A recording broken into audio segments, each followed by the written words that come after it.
I think you can make a few decisions in your life and you can truly impact the whole world because of the decisions that you make.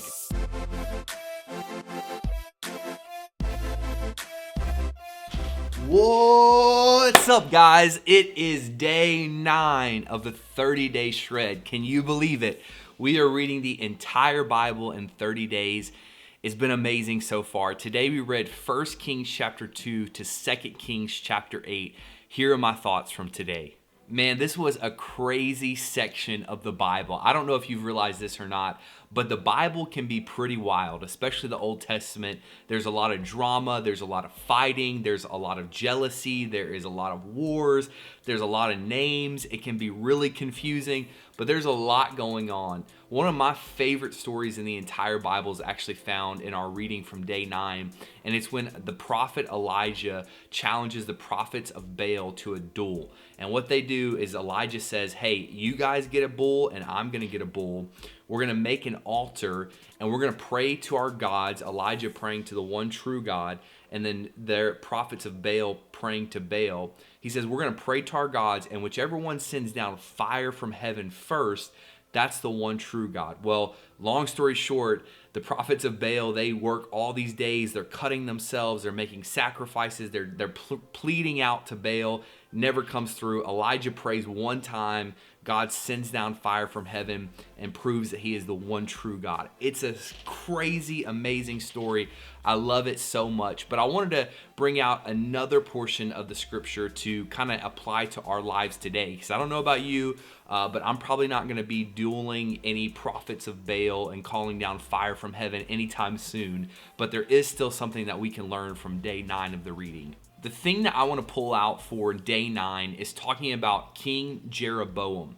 Now, over the next day or so, we're going to talk a lot about Jeroboam. You're going to read about him a lot because he impacted the scriptures in a big way. And essentially what's happening is the people of God, they've separated. And so even though we oftentimes refer to Israel as one group and one group of people, at this time in history, they had actually separated. So you had Judah and you had Israel.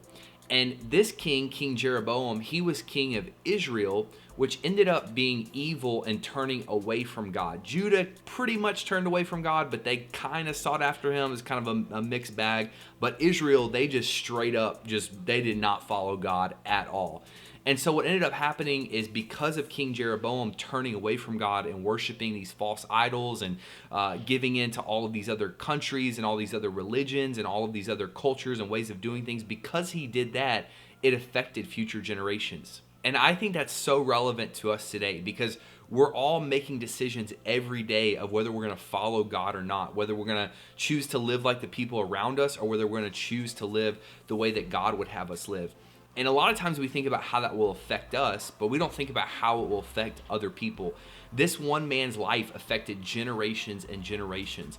Could it be that what you're doing right now, what you're gonna do over the next couple of decades, or I don't know how long you're gonna live, hopefully a long, long time, what we're doing in that time is gonna affect generations to come. So are we gonna turn them towards God, or are we gonna lead them away from God?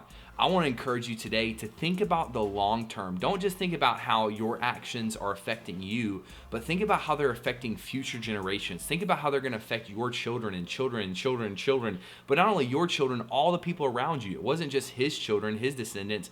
It was descendants all around the world were affected because of this one man's decisions. So here's the deal. I think that you can make the right decisions, and unlike Jeroboam where he negatively affected the world, I think you can make a few decisions in your life and you can truly impact the whole world because of the decisions that you make. Maybe you don't see it that way. Maybe we'll never see it because we'll be gone before we see the result. But live today like your decisions are going to affect the world around you, and believe that you're going to affect the world in a good way. Thanks again for watching this video. My name is Alex Suber, and I would really appreciate it if you would like this video, subscribe to the channel, and hit the bell notification. It would encourage me. I'm making these videos every day, and honestly, it's a little bit of a grind. It's like 11 o'clock at night right now, and I still have to edit and upload and all that sort of thing. So if you wouldn't mind leaving a comment with a little bit of encouragement, I would really, really appreciate it. Thank you guys so much. I'll see you tomorrow.